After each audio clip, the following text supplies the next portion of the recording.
എല്ലാവർക്കും daily news അനാലിസിലേക്ക് സ്വാഗതം.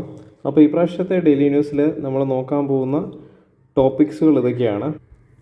First topic എന്ന് വെച്ചാൽ India to take a flight of stranded citizens in Sao Paulo with Brazil minister. അപ്പോൾ ഇത് ആക്ച്വലി സ്ട്രാൻഡഡ് ആയിട്ടുള്ള ഇന്ത്യൻ സിറ്റിസൺസിനെ ബേസ് ചെയ്തിട്ടുള്ളൊരു ന്യൂസാണ്. പക്ഷേ ഇതിനകത്ത് നമ്മൾ കൂടുതലും നോക്കാൻ പോകുന്നത് ഇൻ്റർനാഷണൽ റിലേഷൻസ്, GS2 ഇൻ്റർനാഷണൽ റിലേഷൻസിലെ ഇന്ത്യയും ബ്രസീലും തമ്മിലുള്ള റിലേഷൻഷിപ്പിനെ കുറിച്ച് അതിൻ്റെ ഒരു ഹിസ്റ്റോറിക്കൽ പെർസ്പെക്റ്റീവ് ഒക്കെയാണ് നമ്മൾ നോക്കാൻ പോകുന്നത്.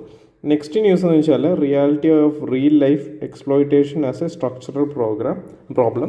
ഇത് നമ്മുടെ ഹേമ കമ്മീഷൻ റിപ്പോർട്ട് ഈയിടയ്ക്ക് വന്നായിരുന്നു. അത് മലയാളം ഫിലിം ഇൻഡസ്ട്രീനെ ബേസ് ചെയ്തിട്ടുള്ളൊരു സംഭവമാണ്. നമുക്കറിയാം, ഈവൻ ദോ ഇതൊരു റീജിയണൽ ന്യൂസ് ആണെങ്കിലും UPSC tend to ask questions from woman related ആയിട്ടുള്ള, അല്ലെങ്കിൽ വുമണിൻ്റെ എക്സ്പ്ലോയിറ്റേഷൻ ബേസ് ചെയ്തിട്ട്, അല്ലെങ്കിൽ ജെൻഡർ എക്സ്പ്ലോയിറ്റേഷൻ ബേസ് ചെയ്തിട്ടൊക്കെ ക്വസ്റ്റ്യൻസ് UPSC ചോദിച്ച് കണ്ടിട്ടുണ്ട്. അപ്പോൾ GS2 സോഷ്യൽ ജസ്റ്റിസ് വുമൺ എന്ന ടോപ്പിക്കിനെ ബേസ് ചെയ്തിട്ടാണ് ഈ ഒരു എഡിറ്റോറിയലിൽ ഞാൻ എടുത്തേക്കുന്നത്. നെക്സ്റ്റ് എന്ന് വെച്ചാൽ investing in persons with disability. ഇതും GS2 സോഷ്യൽ ജസ്റ്റിസ് എന്ന് പറയുന്ന ടോപ്പിക് റിലേറ്റഡ് ആയിട്ട് വളരെ ഇമ്പോർട്ടൻ്റ് ആയിട്ടുള്ള ഒരു ന്യൂസാണ്. അപ്പം PW അല്ലെങ്കിൽ പേഴ്സൺസ് വിത്ത് ഡിസബിലിറ്റീസ് ഒക്കെ, PWDs ഒക്കെ വരുമ്പോൾ അവരുടെയൊക്കെ കേസസ് ഒക്കെ വന്ന് നമുക്ക് എത്തിക്സ് പെർസ്പെക്റ്റീവിലാണെങ്കിലും സോഷ്യൽ ജസ്റ്റിസ് പെർസ്പെക്റ്റീവിലാണെങ്കിലും മെയിൻസിന് ചോദ്യങ്ങൾ വരാം. നിങ്ങൾക്ക് അതിനൊക്കെ ആൻസർ എഴുതാൻ പറ്റുന്ന രീതിയിലുള്ള പോയിൻറ്റ്സ് ഇതിൽ നിന്ന് നമുക്ക് കിട്ടും.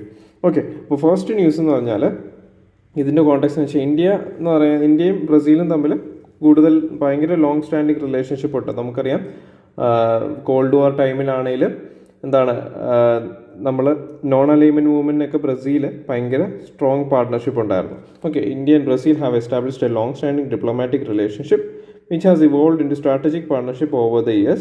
Both nations share common global visions and a commitment to fostering economic growth while focusing on social inclusion and democratic values. The recent discussions around stranded Indian citizens in Brazil highlight the need for further cooperation in various domains. Okay, അപ്പം historical background നമ്മൾ നോക്കുവാണെങ്കിൽ centuries old കണക്ഷനാണ്. India and Brazil relationship dates back to 1500 when Portuguese explorer Pedro Alvares Cabral discover ചെയ്തു ബ്രസീലിനെ while en route to India. This led to cultural exchanges and the flow of agricultural products. നമുക്കറിയാം, ടപ്പിയോക്ക അങ്ങനെയുള്ള potatoes അതൊക്കെ വന്നേക്കുന്നത് എവിടെ നിന്നാണ്? ബ്രസീലിൽ നിന്നാണ് ഇന്ത്യയിലോട്ട് വന്നേക്കുന്നത്. ഓക്കെ, അപ്പോൾ അതുകൂടി ഓർത്തിരിക്കുക. നമ്മുടെ ഇൻഡിജിനസ് ആയിട്ടുള്ള ഫുഡ് പ്രോഡക്റ്റ് അല്ലത്. ഓക്കെ, അല്ല അഗ്രികൾച്ചർ പ്രൊഡ്യൂസ് അല്ലത്. അപ്പോൾ അതൊക്കെ ബ്രസീലുമായിട്ട് നമുക്ക് അങ്ങനെ ഒരു റിലേഷൻഷിപ്പും ഉണ്ട്. ഓക്കെ, അവിടുത്തെ കുറേ പ്രോഡക്ട്സ് അല്ലെങ്കിൽ വെജിറ്റബിൾസ് ഇവിടെ കൾട്ടിവേറ്റ് ചെയ്യുന്നുണ്ട്. Shared resistance during the cold war Brazil and India oppose the hegemony of super powers and notably stood against non proliferation treaty in 1967. Okay, നമുക്കറിയാം, കോൾഡ് വാറിൻ്റെ സമയത്ത് നോൺ അലൈൻമെൻറ്റ് മൂവ്മെൻറ്റിനൊക്കെ സ്ട്രോങ് ആയിട്ട് നിന്ന കൺട്രീസിൽ ഒന്നാണ് ഇന്ത്യയും ബ്രസീലും. ഓക്കെ, അപ്പോൾ നോൺ അലൈൻമെൻറ്റ് മൂവ്മെൻറ്റ് നടക്കാൻ കാരണം എന്താ? ആ സമയത്ത് കോൾഡ് വാർ സിനാരി ആയിരുന്നു. അതായത് ആ സമയത്ത് 2 സൂപ്പർ പവേഴ്സ് ആയിരുന്നു ഉണ്ടായിരുന്നത്, US-ഉം USSR. അപ്പോൾ USSRൻ്റെ കൂട്ടത്തിൽ കുറേ പേര് കൂടി, US-ൻ്റെ കൂട്ടത്തിൽ കുറേ പേര് കൂടി. പക്ഷേ ഇതിലൊന്നും പെടാതെ ഒരു നമ്മുടെ വേൾഡ് എന്ന് പറയുന്നത് എല്ലാവർക്കും ഉള്ളതാണ് എന്നുള്ള രീതിയിൽ നോൺ അലൈൻമെൻറ്റ് മൂവ്മെൻറ്റ് നമ്മൾ കൊണ്ടുവരുമായിരുന്നു ചെയ്തത്. ഓക്കെ, അതിൻ്റെ ഒരു ഭയങ്കര സ്ട്രോങ് സപ്പോർട്ടറായിരുന്നു ബ്രസീൽ. ഓക്കെ, പിന്നെ നെക്സ്റ്റ് എന്ന് വെച്ചാൽ പൊളിറ്റിക്കൽ കോപ്പറേഷൻ ആണ്. Strategic partnership establish in 2006. This partnership has been enhanced through mutual participation in platforms like BRICS ഉണ്ട്, IBSA, G4, G20, അതുപോലെ തന്നെ UN-ലും ഒക്കെ നമുക്ക് ഈ അസോസിയേഷൻസിലെല്ലാം ബ്രസീലും ഇന്ത്യയും പാർട്ട്നേഴ്സ് ആയിട്ടുണ്ട്. Shared goals both countries advocate for the reform of the UN Security Council, aspiring for the permanent membership to democratize global institutions. Multilateralism നമ്മൾ നോക്കുകയാണെങ്കിൽ Brazil's policy of reciprocal multilateralism aligns with the India's strategic autonomy, ensuring both nations pursue independent and mutually beneficial policies. Economic ടൈസിൻ്റെ കേസിലാണെങ്കിൽ bilateral trade ഇന്ത്യയും ബ്രസീലും തമ്മിലുള്ളത് ഒരു modest 8 billion മാത്രമേ ഉള്ളൂ. India primarily exports diesel, chemicals and machinery to Brazil, while Brazil exports crude oil, sugar and copper to India. Okay, അപ്പം investment potential എന്ന് പറയുമ്പോൾ Indian investment in Brazil are around 6 billion, while Brazil has invested 1 billion in India. Defence കോപ്പറേഷൻ്റെ കേസിൽ defence agreement both countries signed an agreement focused on research, development, acquisition and logistic support in defense. Joint Defense കമ്മിറ്റിയുടെ കേസിലാണ്. This committee facilitates regular meetings to discuss defence cooperation between the two countries.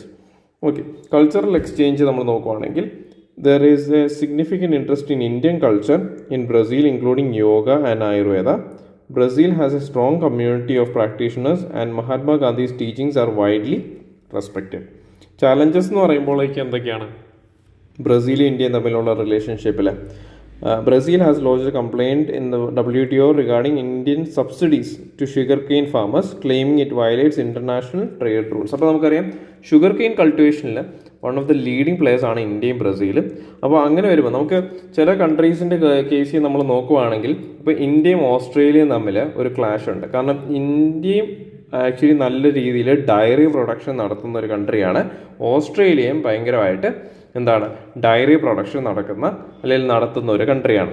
അപ്പം diary products in Australia എന്ത് ചെയ്തു, അവർ ഇന്ത്യയിലോട്ട് സാധനങ്ങൾ ഇറക്കുമതി ചെയ്യണമെന്നൊക്കെ ഗവൺമെൻറ്റിനോട് പറഞ്ഞു. പക്ഷേ Indian government പറഞ്ഞു അങ്ങനെ ചെയ്യാൻ പറ്റില്ല, കാരണം അങ്ങനെ ചെയ്തു കഴിഞ്ഞാൽ നമ്മുടെ ഡൊമസ്റ്റിക് ഫാമേഴ്സിനെ അത് അഫക്റ്റ് ചെയ്യും. ഓക്കെ, അതുപോലെ തന്നെയാണ് ബ്രസീലിൻ്റെ കേസിൽ. ബ്രസീലിൽ ഏറ്റവും കൂടുതൽ ഉൽപ്പാദിപ്പിക്കപ്പെടുന്ന ഒരു ഉൽപ്പന്നമാണ് ഷുഗർ എന്ന് പറയുന്നത്.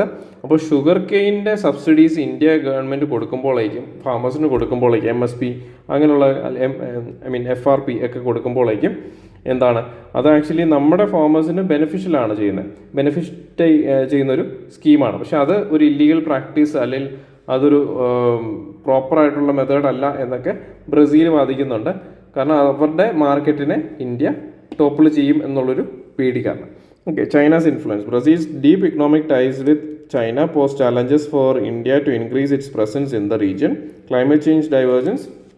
While India is committed to combating global warming, Brazil under Bolsonaro rejected several scientific studies on climate change.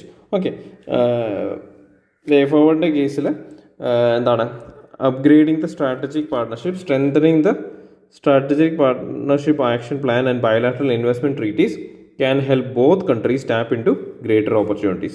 Energy collaboration ആണെങ്കിൽ Brazil is a leader in ethanol production. നമുക്കറിയാം ഷുഗർ ഇൻ പ്രൊഡക്ഷൻ നല്ലപോലെ ഉണ്ട്, അതുപോലെ തന്നെ ethanol production നല്ലപോലെ കാണും. അപ്പോൾ India could benefit from collaboration in this sector especially to reduce fossil fuel dependency. അല്ലെങ്കിൽ ബ്രസീൽ എത്തനോൾ പ്രൊഡക്ഷനിൽ ഉണ്ടാക്കുന്ന ആ ടെക്നോളജി ട്രാൻസ്ഫർ ഇന്ത്യയുമായിട്ട് ചെയ്യാനായിട്ടുള്ള മെത്തേഡ്സും വേണമെങ്കിൽ ആ രണ്ട് കൺട്രീസും തമ്മിലുള്ള റിലേഷൻഷിപ്പ് കൂട്ടാനായിട്ട് ഹെൽപ്പ് ചെയ്യും. Addressing global challenges, platforms like IBSA and BRICS provide avenues for India and Brazil to tackle global issues such as health care, education and infrastructure.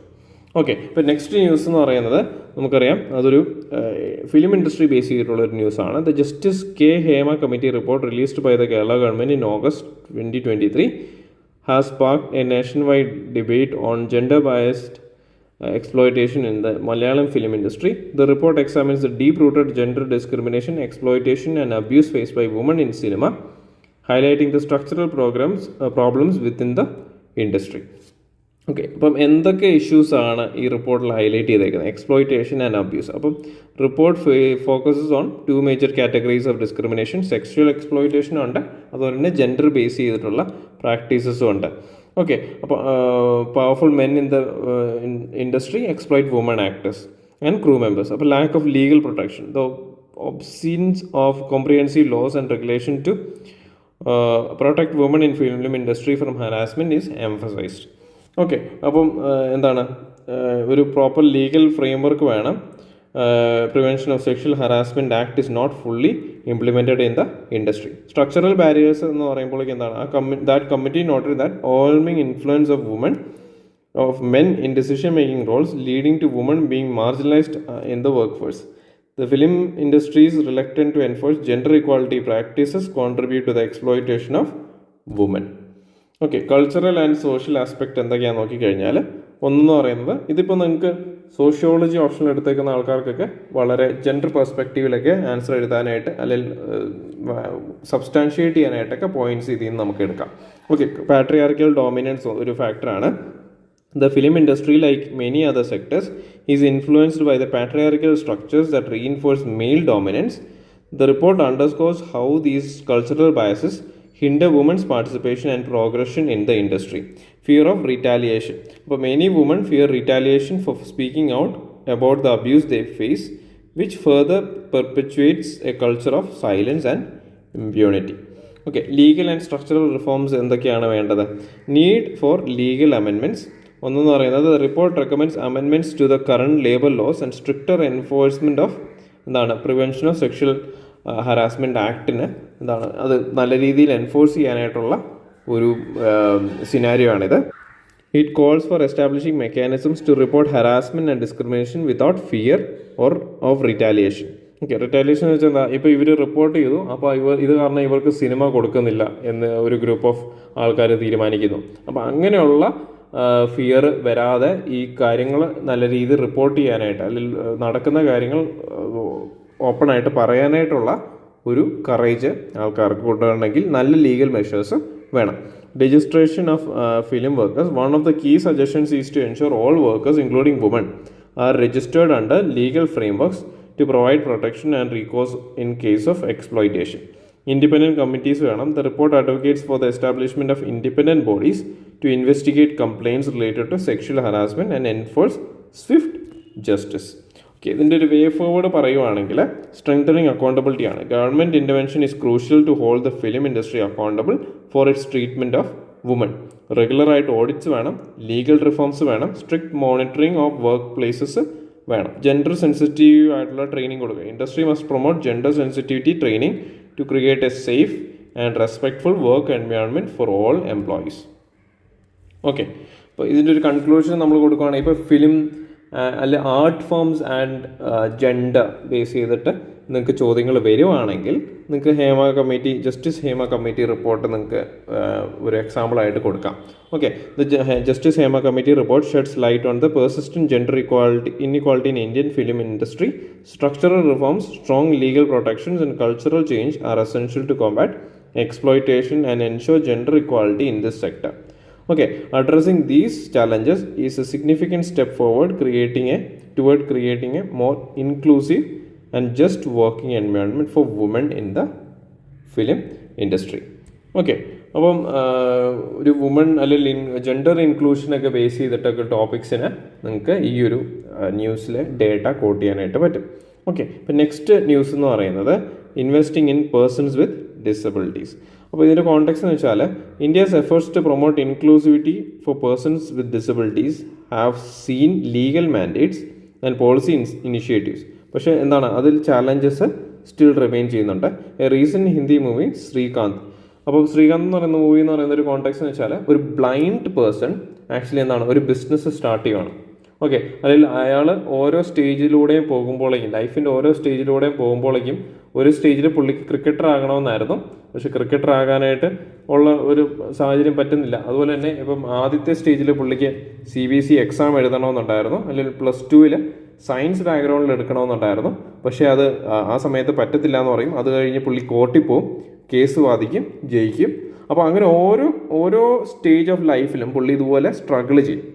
Okay, അപ്പോൾ ആ ഒരു ഫിലിമിനെ ബേസ് ചെയ്തിട്ട് എന്താണ് ഈ ഒരു രീതിയിൽ ഇപ്പോൾ ഒരു റിയൽ ലൈഫ് സ്റ്റോറിയും കൂടിയാണ്. ഓക്കെ, അപ്പോൾ starring Rajkumar Rao brings to light the struggles of Srikanth Bolla in industrialist overcoming visual impairment. The film also highlights the deep seated social biases അല്ലെങ്കിൽ societal bias against investing in education and future of PWDs. Okay, അപ്പം നമുക്കറിയാം legislative ഫ്രെയിംവർക്ക്സ് ഉണ്ട്. പക്ഷേ in reality ഇങ്ങനെയുള്ള ആൾക്കാരുമായിട്ട് normal അല്ലെങ്കിൽ ordinary ആൾക്കാർക്ക് associate ചെയ്യാനായിട്ട് ഉള്ള ബാരിയർ അത് മാറ്റണം. അതുപോലെ തന്നെ അവരെ ഒരു സൊസൈറ്റിയിൽ ഇൻക്ലൂസീവ് ആയിട്ടുള്ള പോളിസീസിലോട്ട് കൊണ്ടുവരാനായിട്ട് ഗവൺമെൻറ് മടിക്കുന്നുണ്ട്. അപ്പോൾ അതൊക്കെയാണ് ഈ ഒരു എഡിറ്റോറിൽ ഹൈലൈറ്റ് ചെയ്യുന്നത്. അപ്പോൾ എന്തൊക്കെ ചാലഞ്ചസ് ആണ് ഈ persons with disability in India face ചെയ്യുന്നത്? ഒന്ന് സോഷ്യൽ സ്റ്റിഗ്മ ആൻഡ് മാർജിനലൈസേഷൻ ആണ്. PWDs are often seen as burden or incapable, facing widespread discrimination in both social and professional spheres. Their identity is frequently undermined by harmful stereotypes as seen in everyday mockery and negative portrayal in the media. Okay, അപ്പോൾ ഈ ഒരു film നിങ്ങൾ കണ്ടിട്ടില്ലെങ്കിൽ അതിനകത്ത് നമുക്ക് കാണാൻ പറ്റും അപ്പോൾ ആ ഒരു ഫിലിമിൽ നമുക്കിങ്ങനെ കാണാൻ പറ്റും, അവർ കൂടെയുള്ള ഫ്രണ്ട്സൊക്കെ പറയും ശ്രീകാന്തിനോട് ബെഗ്ഗർ ആകാം, നിനക്ക് ബെഗ്ഗർ ആകാനുള്ള കേപ്പബിലിറ്റി ഉള്ളൂ എന്നൊക്കെ പറയുന്ന ഒരു ഡയലോഗുകളൊക്കെ ഉണ്ട്. പക്ഷേ അത് ആക്ച്വലി പുള്ളിക്ക് ഒരു മോട്ടിവേഷനായിട്ട് വരികയും പുള്ളി അങ്ങനെ ഒരു സ്റ്റേജിലോട്ട് പോകാതിരിക്കാൻ മാക്സിമം നോക്കുകയൊക്കെ ചെയ്യും. ഓക്കെ, അപ്പോൾ അങ്ങനെയുള്ള സ്റ്റീരിയോ ടൈപ്പ്, സൊസൈറ്റിയിൽ സ്റ്റീരിയോ ടൈപ്പ്, അതായത് ഒരു ബ്ലൈൻഡ് പേഴ്സൺ ആണെങ്കിൽ അവരെ ഒരു സെക്കൻഡ് ഗ്രേഡ് സിറ്റിസൺ ആയിട്ടൊക്കെ കാണുന്ന ഒരു സ്റ്റീരിയോ ടൈപ്പ് സൊസൈറ്റിയിൽ ഉണ്ട്. അത് മാറ്റിയെടുക്കാനായിട്ട് എന്തൊക്കെ വേണം എന്നൊക്കെയാണ് ഈ ഒരു എഡിറ്റോറിയൽ പറയുന്നത്. അപ്പോൾ ഒരു എഡ്യൂക്കേഷൻ റിലേറ്റഡ് ആയിട്ട് നോക്കുവാണെങ്കിൽ report by Nifty 50 constituent companies shows that only 5 companies have more than 1% of PWDs employed. National data reveals that less than 1% of education institutions are disabled friendly, with only 40% of school buildings having ramps and 17% accessible restrooms. Okay, despite the Rights of Persons with Disabilities Act 2016 providing reservations in education and employment, there is a poor ആയിട്ടുള്ള implementation ആണ് അതിനുണ്ടായിട്ടുള്ളത്. എംപ്ലോയ്മെൻറ്റിൻ്റെ കേസിൽ വരുവാണെങ്കിൽ PWDs continue to face barriers to employment due to lack of inclusive work environments and insufficient representation in the workforce. Employers have failed to implement equal opportunity policies that would create a more inclusive work space. അപ്പം നമുക്ക് ഇങ്ങനെയുള്ള ആൾക്കാർക്ക് ജോലി കൊടുക്കുമ്പോഴേക്ക് എന്താണ് അവർക്കുള്ള basic ആയിട്ടുള്ള നെസസിറ്റീസും കൂടി, ഇപ്പോൾ വാഷ്റൂം ആണെങ്കിലും അല്ലെങ്കിൽ അവർക്ക് കയറേണ്ട സ്റ്റേഴ്സിന് പകരം റാമ്പ് ആക്കണം, അങ്ങനെയുള്ള ചേഞ്ചസ് കൂടി കൊണ്ടുവരണം. അപ്പം ഈവൻ ദോ അവർ ചിലപ്പോൾ വർക്ക് ചെയ്യുന്നുണ്ടെങ്കിൽ ഇങ്ങനത്തെ ഫെസിലിറ്റി ഇല്ലെങ്കിൽ അവർക്കത് ബുദ്ധിമുട്ടായിരിക്കും. Okay, lessons from international models നമ്മൾ നോക്കുകയാണെങ്കിൽ യുണൈറ്റഡ് സ്റ്റേറ്റ്സിൻ്റെ കേസിൽ universities like Harvard and Stanford have dedicated disability coordinators and support systems offering comprehensive resources four PWDs. Indian universities such as Shiva Nadar University have adopted similar models but with limited institutionalization leading to inconsistencies. ബ്രസീലിൻ്റെ കേസിലാണെങ്കിൽ a law mandates that companies with more than 100 employees must have PWDs comprise about 2 to 5% of the workforce. Non-compliance lead to fines, setting a strong example for the enforcement. ജപ്പാൻ്റെ കേസിലാണെങ്കിൽ country has developed an incentive system where subsidies are offered to the employers for hiring PWDs. അപ്പോൾ 2 case scenario ആണ്. ഒന്ന്, ഇത്ര എംപ്ലോയീസിൻ്റെ എണ്ണത്തിൽ കൂടുതൽ ഉണ്ടെങ്കിൽ അതിൽ PWDസിനെ higher ചെയ്തില്ലെങ്കിൽ fine വരും. അല്ലെങ്കിൽ ഇപ്പം ഇങ്ങനെ PWDസിന് ഹയർ ചെയ്യുന്ന കമ്പനീസിന് ഗവൺമെൻറ് സബ്സിഡീസ് കൊടുക്കുന്നത്. അപ്പോൾ 2 കേസ് സിനാരിയോയിൽ നിങ്ങൾക്ക് വേ ഫോർവേഡിലൊക്കെ അല്ലെങ്കിൽ ഒരു സൊല്യൂഷൻ എന്ന രീതിയിലൊക്കെ പറയാൻ പറ്റും. അപ്പോൾ സ്റ്റെപ്സ് ടുവേർഡ്സ് ഈ ഒരു ഇൻക്ലൂഷൻ വരുമ്പോഴേക്ക് എന്താണ്, അപ്പം ഒന്ന് വെച്ചാൽ സ്ട്രെങ്തനിങ് ലെജിസ്ലേഷനാണ്. Rights of persons with disabilities act needs better enforcement especially in the private sector. Public and private sectors must be held accountable through compliance mechanisms, audits, and regular reporting on PWD inclusivity. Okay, improving education infrastructure. Education institutions must develop accessible infrastructure and inclusive policies, ensuring PWDs receive adequate support. Universities should incentivize or institutionalize disability support policies that include personalized assistance, academic accommodations, പിന്നെ അതുപോലെ തന്നെ എന്താണ് accessible formats for അനൗൺസ്മെൻറ്റ്സും included ആയിരിക്കണം നമ്മുടെ യൂണിവേഴ്സിറ്റീസിൽ. Employment ഇൻക്ലൂഷൻ്റെ കേസിൽ companies should adopt diversity and inclusion policies that prioritise hiring PWDs and creating barrier-free workplaces. Incentive mechanisms such as Brazil's model could be implemented to encourage higher employment rates of PWDs. Okay, പിന്നെ ഉള്ളതൊരു ensuring dignity and ഐഡൻറ്റിറ്റിയാണ്. As British artist David Hevey and sociologist Colin Barnes have pointed out, portrayal of PWDs as helpless അല്ലെങ്കിൽ or burden ആയിട്ടുള്ള ആൾക്കാരാണെന്ന് നമ്മൾ portray ചെയ്ത് കഴിഞ്ഞാൽ അവരെന്താ സൊസൈറ്റിയിൽ ഒരു സോഷ്യൽ എക്സ്ക്ലൂഷന് അവർ വിധേയരാക്കപ്പെടാനായിട്ട് സാധ്യതയുണ്ട്. Society must shift it's perspective recognising PWDs as individuals with unique abilities rather than dependent on, അല്ലെങ്കിൽ ഒരു ആൾക്കാരെ ഡിപ്പെൻഡ് ചെയ്ത് ജീവിക്കുന്ന ഒരാൾ അല്ലെങ്കിൽ പിറ്റിഫുൾ ആയിട്ടുള്ള ആൾക്കാർ എന്ന രീതിയിൽ നിന്ന് മാറിയിട്ട് അവർ ഇൻഡിപെൻഡൻ്റ് ആയിട്ട്, ഇപ്പോൾ even though a person is born with disability, ആ ഒരു പേഴ്സണ് അയാൾ യുണീക്കാണ്, അയാൾ കംപ്ലീറ്റ് ആണ്, അല്ലേ? അപ്പോൾ അങ്ങനെ ഉള്ളൊരു ഐഡൻറ്റിറ്റി അവർക്ക് കൊണ്ടുവരിക എന്നുള്ളൊരു കാര്യം നമ്മൾ ശ്രദ്ധിക്കേണ്ടതുണ്ട്. Promoting inclusive narratives. Media, education and workplaces need to promote narratives that empower PWDs and dismantle harmful stereotypes. Okay, conclusion നമ്മൾ കൊടുക്കുകയാണെങ്കിൽ നമുക്കറിയാം PWDസിനെ റിലേറ്റഡ് ആയിട്ട് ചോദ്യങ്ങൾ വരാം. ഓക്കെ, അപ്പം ഒരു കറണ്ട് ട്രെൻഡിലൊക്കെ പോകുന്ന രീതിയിലുള്ളൊരു ടോപ്പിക്കും കൂടിയാണ്, അതിലൊരു ജനറൽ ടോപ്പിക്കും കൂടിയാണ്. അപ്പോൾ നിങ്ങൾക്ക് അതിനൊരു കോമൺ കൺക്ലൂഷൻ കൊടുക്കാം. India must take decisive steps to ensure PWDs are fully integrated into the society, receiving the dignity, education and employment opportunities they deserve through a combination of stronger legislation, inclusive policies and changing societal attitudes. PWDs can be empowered to overcome barriers they currently face. Okay, അപ്പം ഇതായിരുന്നു നമ്മുടെ PWDs അല്ലെങ്കിൽ persons with ഡിസബിലിറ്റീസിനെ base ചെയ്തിട്ടുള്ളൊരു editorial അതിൻ്റെ analysis.